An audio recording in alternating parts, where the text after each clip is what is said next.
အမေတွေကဘာဖြစ်လို့ကိုမွေးထားတဲ့သားသမီးတွေကိုမိအမျိုးမျိုးနဲ့စိတ်တိုင်းပေးစေကြတယ်ဖြစ်ပါမင်းစိတ်အော်တာမှားတာဟုတ်တယ်ဒီလက်စုပ်ကသူ့ဝယ်ပြရဒီလက်စုပ်ကကိုခါအတွက်ဒီနေ့တင်းတော်ရလို့ရှင်ပြောပါဆိုလို့ဝင်းရထားကိုယ်တိုင်အမကပေးထားတာဆိုတော့အဆင်ပြေစရာမရှိပါဘူးဝယ်ချောင်းဘာလို့နောက်ကားစီလိုက်နေတင်ရမှုလားဒီလေးရှုံနဲ့ပတ်သက်ပြီးတော့လာသတိပေးရပြီးကြလိုက်တော့ရှင်ပေါ့တခြားဧည့်သည်တွေရှိတယ်တစ်ဖက်တာကိုချိုးနေပြီးတော့ပြောတတ်တဲ့မြေအချစ်ကိုရှင်းပြ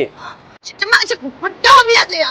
အာဆိုတော့ကောင်းပါပဲအဲ့လိုမျိုးမဖြစ်နိုင်တော့ကထဲအောင်လှုပ်ချက်ဒီနေ့လမ်းမှာဘာတဲ့တန်းမှဖြစ်နေဒီမှာတည်းကဆွဲလာလာလုံးတက်တာမိသားစုတက်ခါကြကျွန်တော်ဘောမှာမဖြစ်နိုင်လားမသိဘူးဖြစ်အောင်လုပ်ပြမယ်ဒီလေဒီတမီးကအခုမင်းနဲ့ဒီမင်းနေတာဆိုတဲ့ဘာတူလဲတိုင်းလာပြောရတယ်ရှုံးတည်